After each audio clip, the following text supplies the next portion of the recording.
Hello and welcome to another episode of The Life of Capoeira. I'm very pleased to welcome my very good friend, Contra Mestre Negoteta, who has been in Capoeira for a very long time and very prolific in the UK Capoeira scene. So it's an honor to have him on. Welcome. Much indeed, sir. I really appreciate that. Appreciate the invitation. Yeah. And as we say, whatever you ask, you're going to have your answers. If I can make it, if not, no, So thanks for the, really appreciate that. my pleasure. So let's start at the beginning. How and where and when did you start your journey in Capoeira? Well, I come from a very small place in Brazil called Arapoti. It's in the state of Paraná, the countryside. It's a very small town. On my time, it was maybe 15,000 people there. That's where I came from.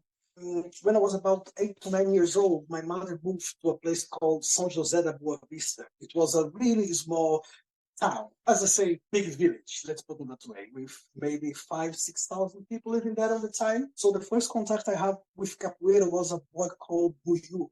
It was one of the guys. He didn't go much to school. He was more like these guys on the street doing his own thing, making trouble here and then. And actually, that was the first time I saw capoeira. So I should be around 8 years old. And when I saw he's doing a few things, I just home and I was trying to do exactly the same. So the first trial on my handstand, I just hit my back on the floor.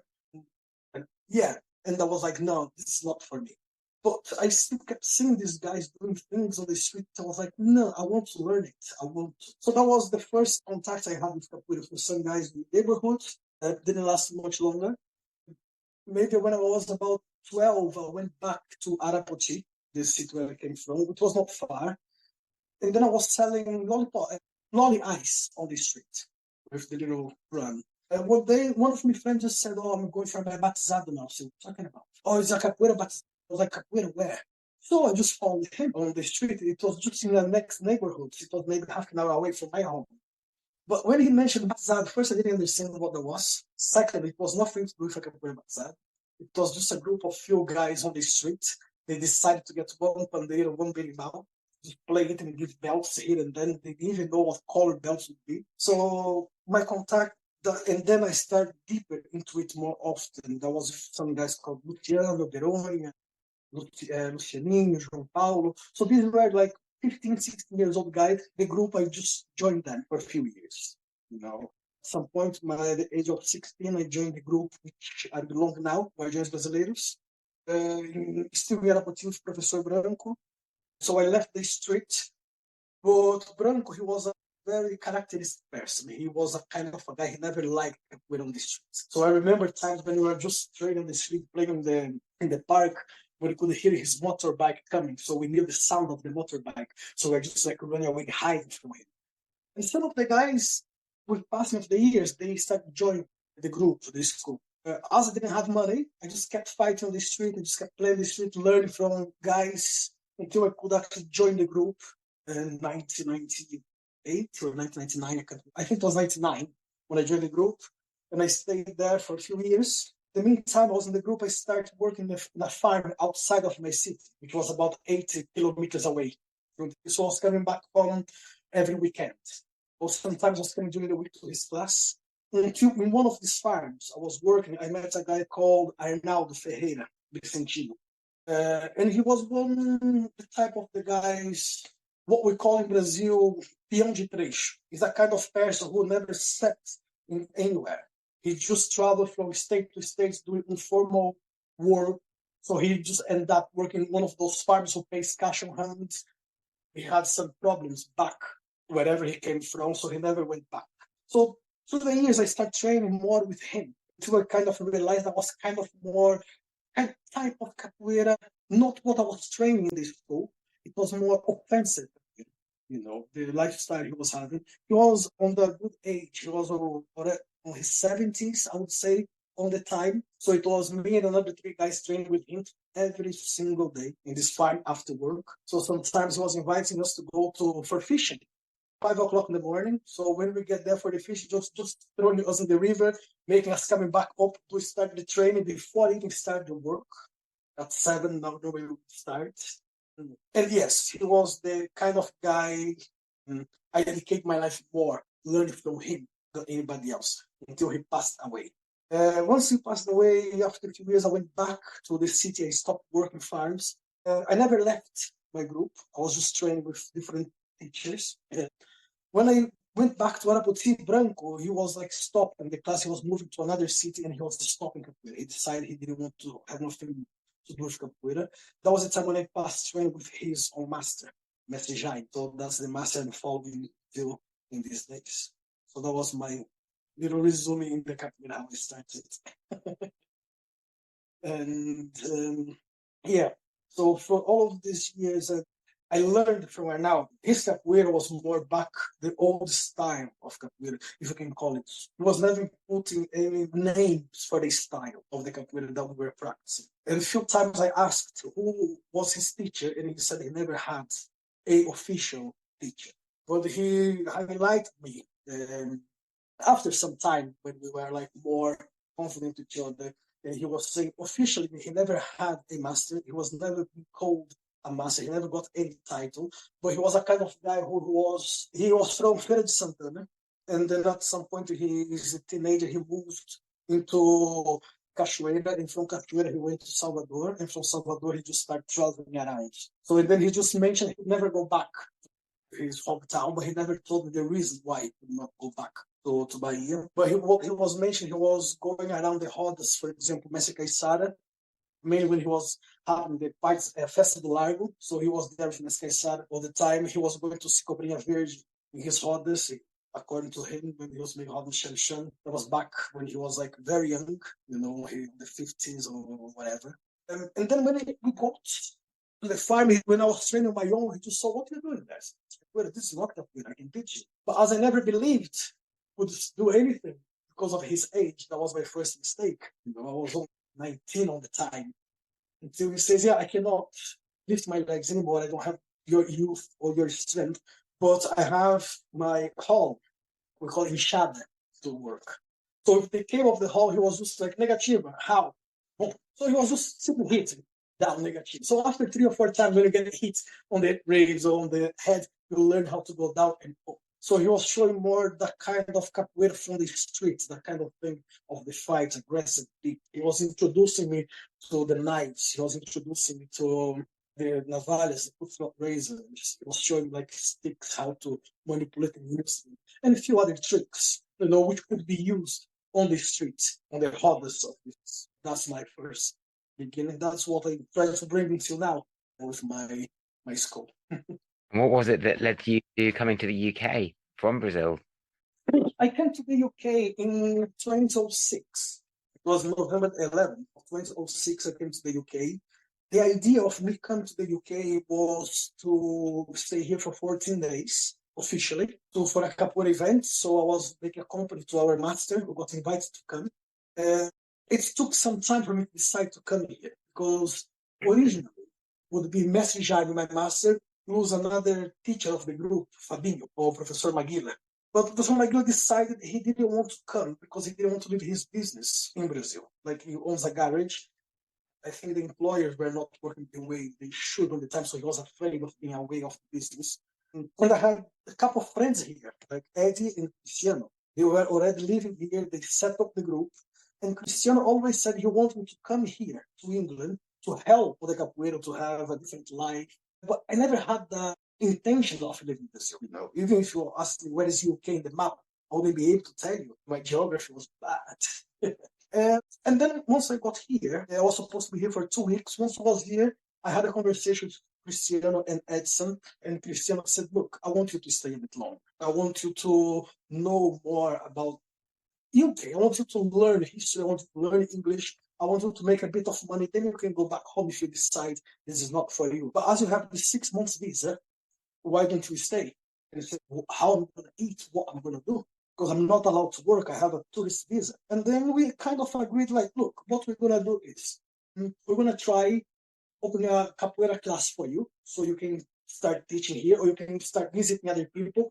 You don't have to pay nothing while you don't have any money to live where I am. So whatever I eat, you eat. Whatever I sleep, you sleep. Once you get on your feet, then you can pay me if you can. If not, don't worry. And so yeah, I called my mom back in Brazil and I said, look, I think I'm going to stay here a little bit longer, what I was expecting. I'll see you in 6 months' time. So from the November 11th of 2006 until November 11th of 2023 will be 17 years since I first arrived in the UK. But I never started teaching capoeira in the UK until 2009. So for 3 years, I was just visiting groups. I was going to different schools. I was going from the north to the south to all the groups of capoeira which they had on the time, just to know what's happening to the capoeira. And I was in my 20s, so I was full of energy. I was still training as hard as I could. I didn't have most of my injuries, which accumulated according to the years. And yeah, 17 years is gone very fast, very fast. It's been 2010 or that sort of time when I first met you in, I think we had a street hodder as part of the workshop, and the first I saw of you was getting in the hodder and thinking, wow. I think it was 2009. It was back 2009 when we first met. That sounds about right. Because how I'll tell, I even know how we met, to be honest, because I went to an event in London. I got invited to, I was just going to events and I met a guy called Professor Paul, and he invited me for his event, which would take place in a few weeks from the day when we were in that particular event. So I said, okay. So I went for the event and I met a lot of people who I lost contact with them today. But the three people I'm still in touch from those times was Primo, Lua, Messi, Maxu. So they were the guys I first met in that place. So for me, everything was new. Everything was different because I never saw that kind of where I started learning. It never arrived in the place where I was. So for me, it was, wow, what kind of capoeira is this? So I got quite impressed with what I saw because it was completely different than what I was expected to see. And when I saw Primo, the not friendly person at all, very aggressive face, like looking at you inside your eyes, like trying to eat you with his own eyes, And I was like, but there's something about this guy which I can tell that he's not what he's trying to expose to. There is not this much aggressivity in him because he has such a pure heart, and I could see through his eyes the big heart he had. So we had a little conversation. We had a game. It was quite interesting game actually. I can tell you later if you want. And then he just asked me, "Look, how much you charge to come to my school to give a little workshop?" I said, "Look, I don't know you. I don't know where you come from. I don't know where you live. But I'll tell you what. If you cover my ticket, I won't charge you. I won't charge you." That case, I think, okay, yeah, that's fine. So he never spoke to me again for a bit long of time. I don't know if saying I wouldn't charge him anything was something he was shocked about it, or he was not trusting maybe I would. And then one day we just showed on Facebook. It was something new for us at the time because Facebook was kind of like raising from that time. We added each other, we shared contacts. And one day I see he's putting Instructor Neguinho is come to give a workshop to Cheltenham. So I was looking at it like, oh, it's going to be in a week's, couple of weeks' time. So you know what? I'm going to go there. So I didn't tell absolutely anyone. I just checked where the place was. I bought my ticket. And then when I was arriving there, I gave him a call. Look, I'm coming to where is the address? I'm coming to the workshop with me. So we got there. Surprisingly, he asked me to take one of the warm-up classes before he would come with his class. And I was happy about that. And then, of course, you know how much I love have a nice party around as well. So yeah, nice thing, little nice party. And then I took a train back home in the evening. So that's how I met you on that day. A little hot on the streets, then hot, and in the workshops. That's how I met a lot of capoeiristas from there on that very particular day. Yeah, when I was a bit younger.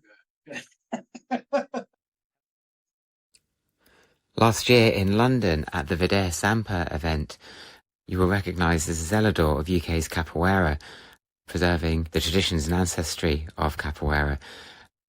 How did receiving that recognition for your contributions to the UK capoeira community feel? As I say, through these years, mainly in the UK, as I mentioned, I visit all of the groups of capoeira. Yeah, which I could. Maybe I didn't visit every single school, but for surely I was at least in one school of that particular group, visiting people, meeting new people, discovering new styles of capoeira. Surprise, well, not a surprise at all, but I remember back on the days when we are not even allowed to get close to a master. You know, there is a master somewhere you are not allowed to approach him to talk to him about anything. There is a contra where you're not allowed to talk to them unless they allow you to do so. Thank God those times are gone. So we're not much strict in these days, as things are. But what I've noticed since I first arrived here, I'm not going to mention names, there's no need for it. But I remember when I first arrived, and I was already a professor with the title of professor, and I met a lot of students on the first belt, second belt, third court, fourth court, and most of them they are already masters, they are already teachers. But you don't see them; they got the title and they disappear. So when I got invited for this event there, I kind of saw the old crew of the capoeira who I haven't seen for so many years. I see the new generation of capoeira arriving today, not showing the respect to these old masters. I'm not saying respect because I'm just a young boy. Despite I look old, but I'm not that old. I'm only 40. But I've noticed if you are able to do a lot of acrobatics, or if you have a great voice for singing, or if you have a good background and you can bring a lot of different masters and make a lot of money to pay those guys, you accept for the society or for the capoeira community into the UK. If you are more like trying to step out of it, keep your own business on your own school, you maybe not be much appreciated for the work what you do. And the new generation that comes, they don't even know who you are. There are a lot of new instructors, students, contramasters. They don't even know who the masters in London who are there for 20, 30 years. They live maybe near to the guys and they don't know who the person is. So whenever that event took place last year, or to give like a gift for the teachers about the work they were doing through the years in the UK, I didn't even believe I deserved that, to be honest with you. I didn't believe I deserved that because I haven't done much for the capoeira itself. What I mean, like bringing teachers from all over the place, all over the country, bringing people from Brazil, from America, no, I'm not that kind of guy. I don't have that kind of money to make this kind of capoeira. My capoeira is more limited to what I learned in my life. The place where I passed, people who I trained with, situations I had in my life inside and outside of the capoeira. And for me, I was just like a person who wakes up in the morning, go to work in the morning, have one class a week, and that's me done. Until I've been called and said, look, this is for all the work you've done for the capoeira in the UK, but say, done nothing. And then they just start saying, well, I don't know for the others, but surely for us, you have done something. So to be put in that situation with a lot of great capoeiristas all over the UK who have been here even longer than what I have, it was quite of a privilege for me to be that day and, being a side of like masters with 60, 70 years experience in capoeira and me just arriving there like someone who just jumped off the plane and arrived in the UK and is in the same home age. It was kind of a nice and a little privilege. I'm really, really happy about that. Maybe contributed more than you realize. You may not have had, the big events where you get mestres from all over the world, but every time you're at an event and when you teach, your passion for sharing capoeira with everybody and your experiences, and it's not just in the lessons. I can remember at the Chichester Festival I organized when we were just walking back up to the house and just again you were just singing a song and then it's like kung fu, do you know what this song is about? And it's those gifts of knowledge that you have planted all over the place with all of your travels, no doubt, and the conversations that you've had with people. It is a real gift, and I think there's a lot of people in the UK that are very grateful to have had capoeira experiences with you. Certainly amongst my friends in capoeira, I know they feel that way, which is part of the reason I was really keen to get you onto the podcast. Oh, no, thanks for that. I really appreciate the invitation. As I Uh, said, I don't even know what to say. Thank you.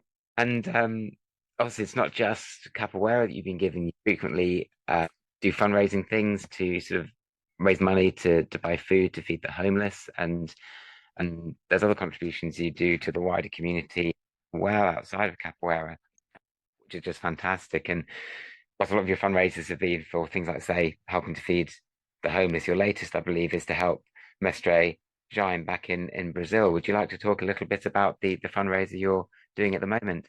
Right, yeah. Before I mention about the fundraiser for Mestre Jaime, I'll tell you why I like this kind of fundraisers like a few years ago. What was the first idea of it?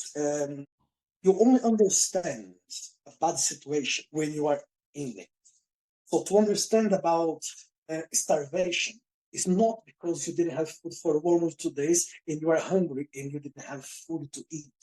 That will kill you. No. But whenever you don't have food for days and weeks, and then you live in that environment when you used to go through the bin, to the waste in the back of house, the restaurants, to find that kind of food, it's a kind of a heartbreak. So when I was seeing people doing it around York or even other places in Brazil, that's something that hits me quite a lot. Not, I feel sympathy for them because I once was a situation. I once was a mess. I was in the streets for months and months.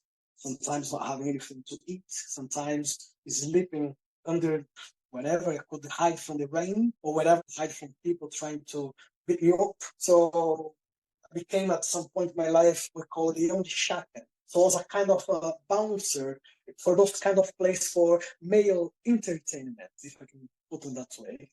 So because I could at some point in my life I could move and I have still knowledge on the fight. I could really protect myself and protect others.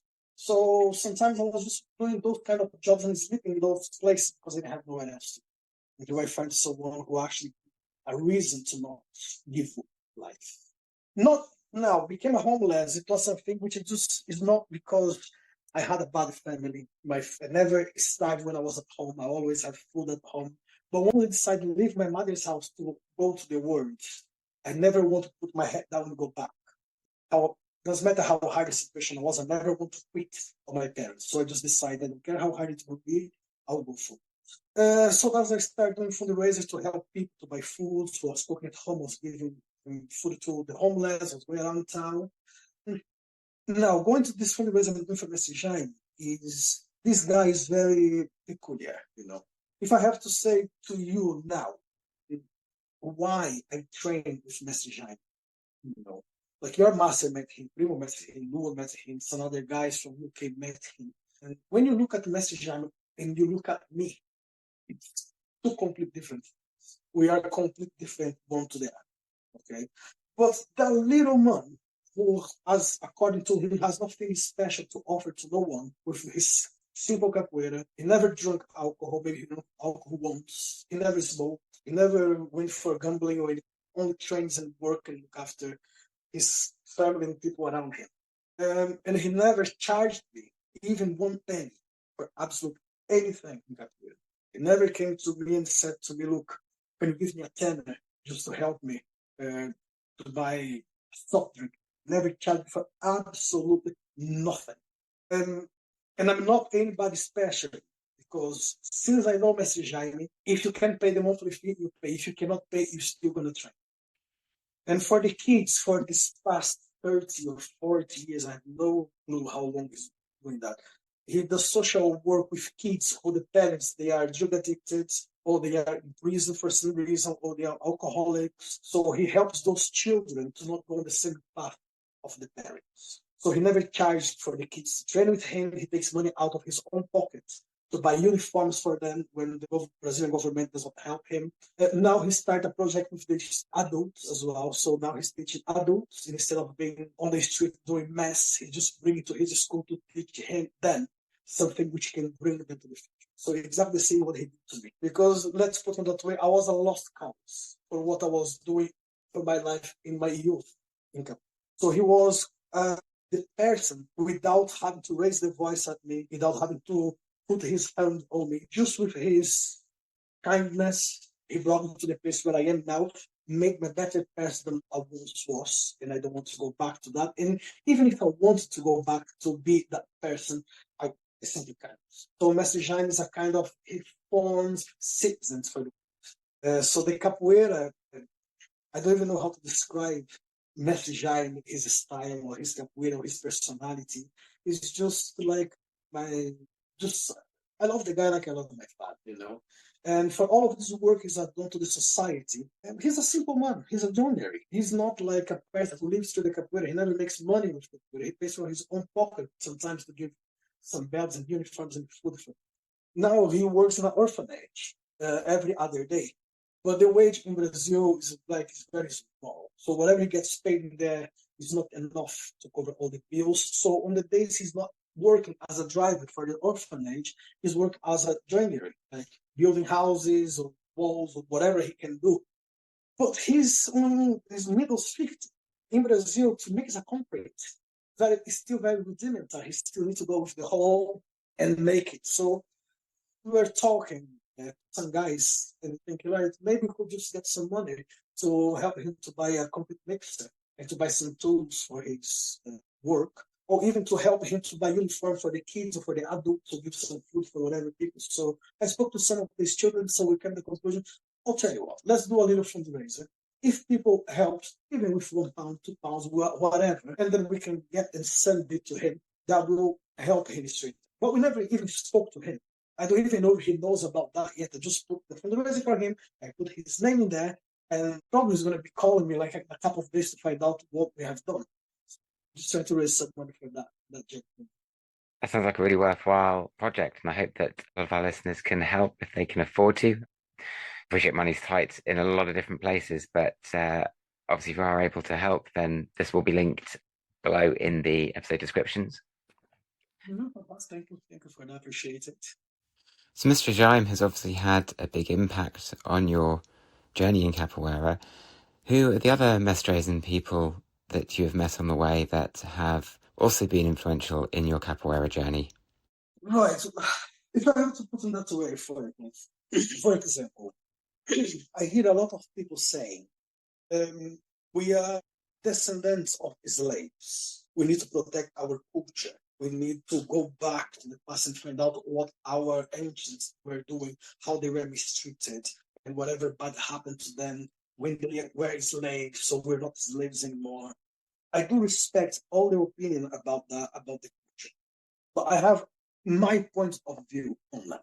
So if I have to put you in the journey of the capoeira, people who kind of inspired into it, I can even tell you they were not even capoeiristas. The people who actually taught me more about capoeira, to be honest. I learned a lot from home. My grandmother, my mother, my father. So it was that period of times of my life when I was learning the culture from inside my own house. It's not something what I went to the school to learn. I learned everything from home. The only thing I learned from the school was to put the moves together. Because my mother was already beating me up. No, I never came from a line of slaves. I have to put, first I need to push it this way. However, my ancients were brought from Cameroon and from Congo. That's my line of my family history ancient. I descend from kings, from queens, from prince, princess who've been enslaved by somebody. So I don't say my ancients they were slaves. No, they've been enslaved by someone. They were not born that way. So I don't mean like or I'm a suffering person or to victimize myself. No. I always keep my head up and I always find the place where I'm accepted to be. And then people say, well, you should not go into those places because you won't be welcomed in there. Okay, I will not go there, but I will make someone from there to come and to drag me into that place somehow. Because what I tend to learn these days, I don't recall making any workshop with absolutely no master, apart of maybe Master Sheila shared it once, maybe one or two other masters. So in my entire life, I had 3 workshops to learn from different events. In Brazil, it was completely different. You never go for workshops. You learn from one person. If you want to learn something, go somebody school. But back in 2010, I learned something from one of the best masters I ever met in my life. Not even playing capoeira. I never even seen the guy playing capoeira. But the conversation I had with the guy called Mestre Lampião, from Londrina, Paraná. And he told me something that made me think a lot 13 years ago. When I was training, he just looked at me and said, look, if you want to train, just go home. Go into your room, close the door, and train. Don't let other people see what you are training. Don't let other people understand about your moves, about your secrets. Give to them what they want to see, but don't give to them what they want to get from you. Be unpredictable. Be there, don't be there. Be everywhere. Be nowhere, Don't let people learn from you through seeing you. Make them always want to see it again, and don't show them that particular thing against them. Leave them wanting more. And then I was thinking about that for many years until I kind of realized what he was actually saying. So there's a lot of people making impact in my life when I thought I was already at the point when not I knew anything. When I got when I got to the point when I believed I could run a school, run a group with my knowledge, not worrying about learning anything else. And then I just got a hit straight on my face. As I said, I never went for other people's school, but it does not mean I don't have anything else to learn. But my learning in these days is much more into moves. But they are going back to the culture, to the ancestrality, the music. As I say, I never learned capoeira. I want to make it clear for everyone to understand. I never learned capoeira because I want to become a part of something, or because I saw, oh, that's beautiful what's happening there, so I'm going to be all white with my belt. I'm going to go for it. No. I started capoeira because I was getting beaten on the street all the time. That's why I want to learn something, but I couldn't afford it. So when I met this group of people on the street, these kids, it was kind of a little family. They were protecting me. Doesn't mean I didn't get beat. But it was a kind of, I need to learn it because that's what I need. For being in my place in Paraná, when most of the culture in Paraná, they are European culture. There's a lot of, you might see a lot of Dutch people living there, Japanese people, Germans. So it was very few black people in the place where I came from all my time. So I could point maybe 2 or 3 black guys in my school, and I was one of them. Maybe it was 2 or 3 fat guys in the school. I was one of them. Now, black, fat, and poor, it was me. Not because I was fat, the big guy, everybody wants to take a fight, and I was getting beat. So the reason I started capoeira was not to play the roda, because I thought it was beautiful. The first time I actually went to the roda, I was already training capoeira maybe for, I don't know, 4 or 5 years, 6 years before I actually saw a proper capoeira roda. Because we were training in the morning to fight in the evening. That was me. Train in the morning, train on the weekend. So Monday I go to school, we're going to have a fight with those people who are beating me. So this was my idea of capoeira on the time, because it was the only thing which was showed to me. If I had the chance to go back on time to train capoeira what I see today, probably I wouldn't have done what I did with my body through all of these years.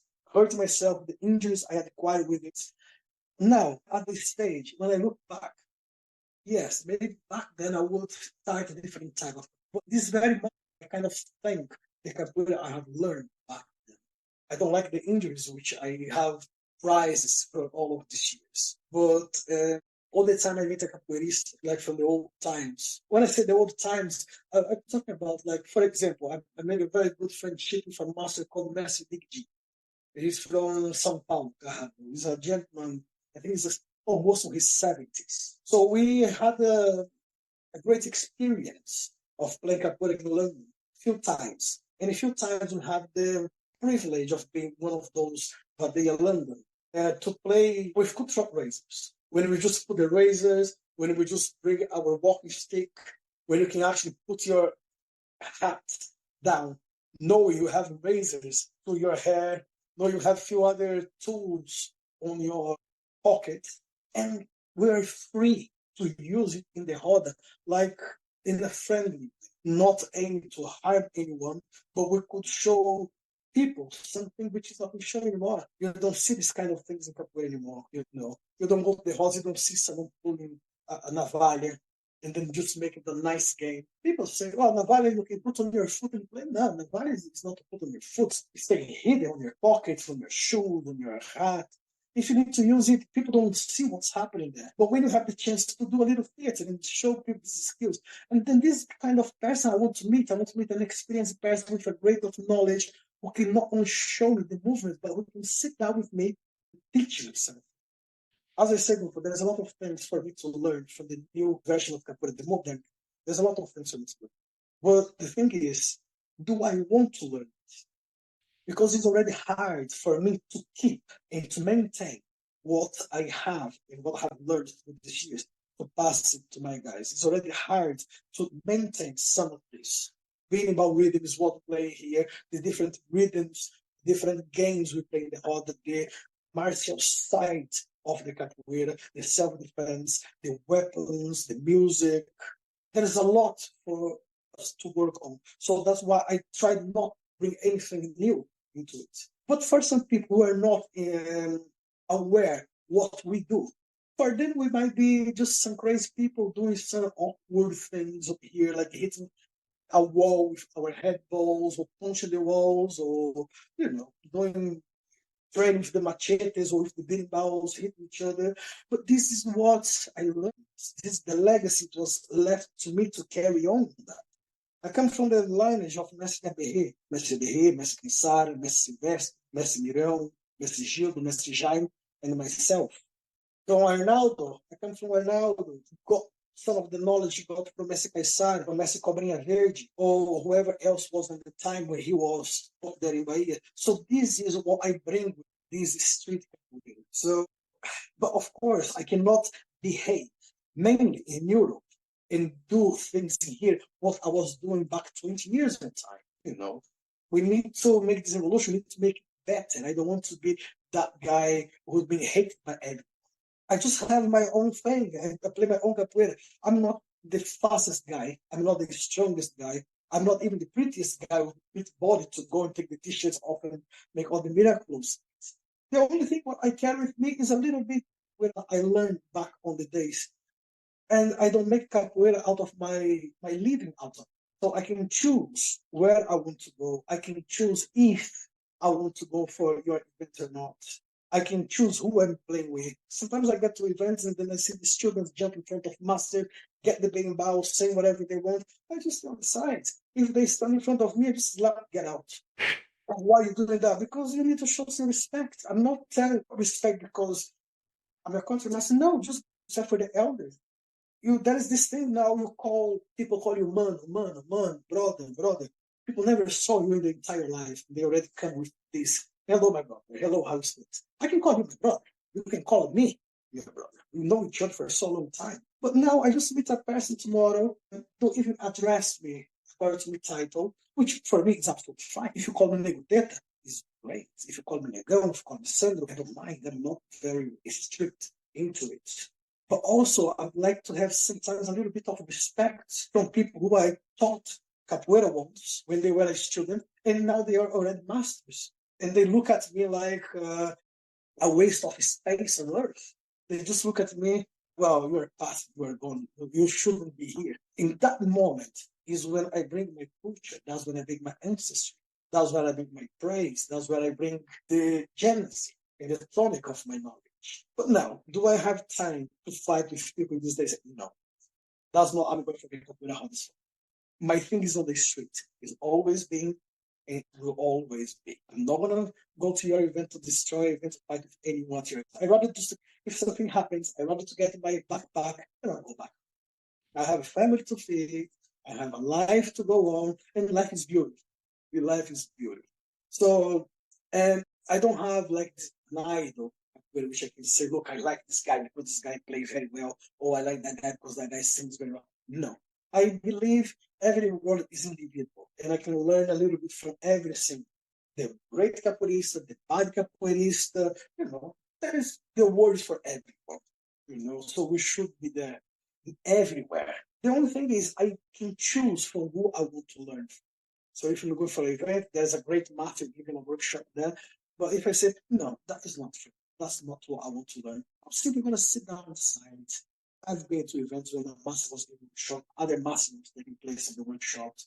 And then where I gave like message saying, well, you are very humble because you are doing the train, some other guys are not doing the train. And I'm there, just relax and I'm just take my time, my peace. And then we go for the order, we play, we enjoy, and that.